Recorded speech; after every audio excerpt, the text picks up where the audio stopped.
النهارده هنعمل مع بعض طبق حلو أوي، سهل وسريع ومنجز كده في الوقت، يعني في خلال 10 دقايق من أوله لآخره هتكوني مخلصاه. أنا عن نفسي باعمله لمّا باكون مستعجلة أو ما يكونش عندي وقت إن أنا أطبخ حاجة بمزاج يعني، فبالجأ للطبق ده، سواء في الغدا أو في العشا، يعني عايزة أقول لكم إن هو مُشبع جدًا وشكله كده يفتح النِفس. تعالوا نشوف هنعمله إزاي مع بعض، بس ما تنسوش تعملوا لايك واشتراك وكمان تفعّلوا الجرس عشان يوصلكم كل جديد من قناتي. أنا هاستخدم طماطم صغيّرة، يعني واحدة كده صغيّرة مقطّعاها شرايح، وكمان معايا بصلة متوسطة الحجم برضه مقطّعاها جوانح،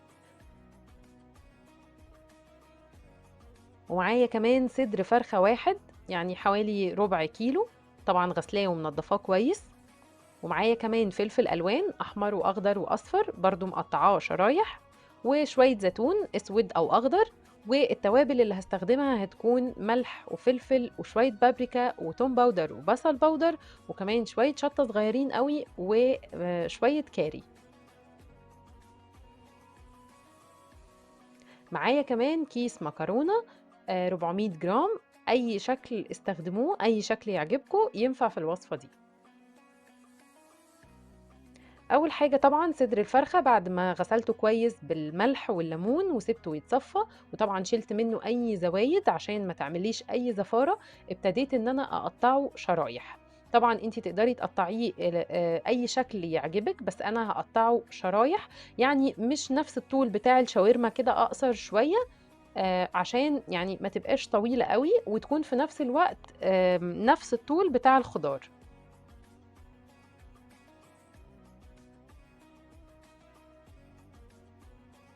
طبعًا لو هتقطّعوه مكعبات، يا ريت كمان تقطّعوا الخضار على شكل مكعبات، يعني ما ينفعش تبقى الفراخ شكل وكمان الخضار شكل، لأ، لمّا بيكونوا كلّهم حجم واحد بتكون شكل الطبق حلو، خصوصًا كمان إن المكرونة العود دي نفس الطول، فهيكون كل الطبق يعني هيكون شكل واحد.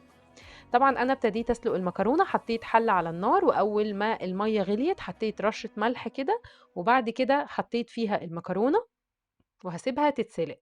طبعًا لو مكتوب على الكيس عندكم إن سلق المكرونة بياخد 8 دقايق، أنا باشيلها عند 6 دقايق، يعني أقل من المدة المطلوبة شوية عشان ما تتهريش معايا، عشان لسه هنرجّعها تاني في النار، ف ما تتهريش أو الشكل بتاعها يبوظ يعني. جِبت وok كده وحطيته على نار متوسطة وحطيت معلقة زيت ومكعب زبدة واستنيت كده لما الزبدة تسيح، وبعد كده نزلت الفراخ اديتها تشوك طبعا عشان ما تنزلش ميتها او عشان ما تنشفش يعني معايا. لازم اديها الصدمة دي واقلبها كده كويس. طبعا الفراخ بتستوي بسرعة يعني ما بتاخدش وقت. أول ما لونها يغيّر كده ويبقى اللون الأبيض اللي أنتم شايفينه ده، نزّلت البصل وهاقلّب البصل كويس، طبعًا أنا مش عايزة البصل ياخد لون، أنا عايزاه يدبل بس. طبعًا ادّيت رشة ملح وفلفل،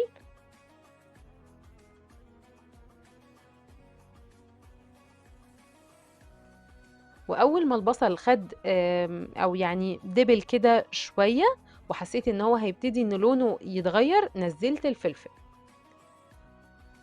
طبعًا أنا برضه مش عايزة الفلفل يدبل، أنا عايزة نفس الألوان كده أحتفظ بيها، فأنا مهدية النار شوية و ضِفت بعد كده التوابل. طبعًا التوابل تقدري تتحكمي فيها زي ما أنتِ عايزة، هي اللي بتغيّر لنا الطعم، بس أنا اخترت النهارده mix يليق مع الفراخ. ضِفت كمان شوية صويا صوص كده، ممكن برضه تستغني عنه، بس هو بيدّي طعم حلو أوي، بس يا ريت تقللوا الملح لو هتضيفوا صويا صوص، لإن هو طبعًا بيكون مالح شوية.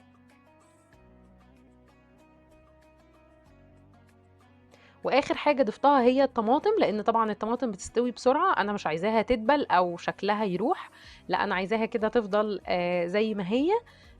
قبل بقى ما الخضار ياخد سِوَى كامل، أنا شِلته من الطاسة، شِلته في طبق. أنا بصراحة من الناس اللي بتحب الخضار يكون باين كده وظاهر في الوصفة، و يعني يعني ما نحسّش كده إن ملامحه راحت أو تحسّوا إن الخضار مش موجود، لأ أنا باحبه ظاهر بصراحة. طبعا في نفس الطاسة بنفس الدهون اللي فيها حطيت فص توم زي ما شفتوا كده، يعني نص معلقة صغيرة توم، يعني انا مش عايزة طعم التوم يكون قوي قوي، لا هو فص صغير كده يدينا بس ريحة حلوة.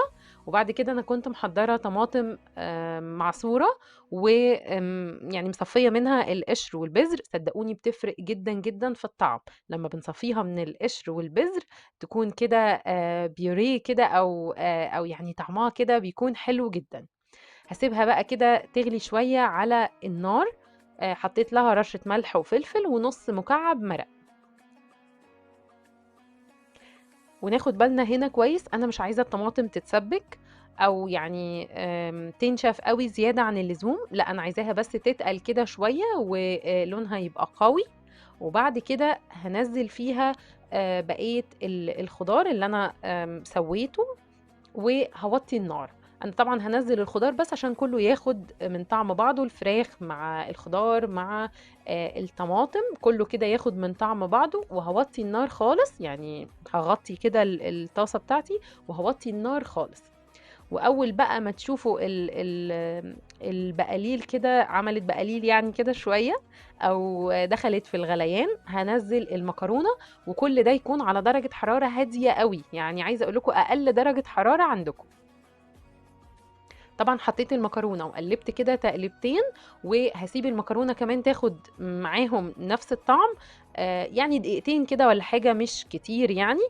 واخر حاجة طبعا انا حطيت الزيتون، لان الزيتون طبعا يعني ما ينفعش نسيبه على النار كتير، بنحطه خلاص يبقى كده انا هطفي النار، او دي كده نهاية الوصفة. بصوا انا سبتها بالظبط دقيقة واحدة كده على النار، وبعد كده خلاص الطبق هيكون جاهز. طبعا تقدروا تشيلوا حاجة او تحطوا حاجة، دي حسب حريتكم يعني. بس الميكس اللي احنا عملناه النهاردة ده يفتح النفس جدا، والزيتون مع الفراخ كده عامل طعم حلو قوي. وقدمتها سخنة، عايزة اقول لكم ان هي كانت طعمها حلو جدا. بالمناسبة الكمية دي تكفي كذا فرد، يعني ممكن 3 افراد او اقل، يعني على حسب الكمية اللي انتوا هتاكلوها، بس ان شاء الله هيعجبكم جدا.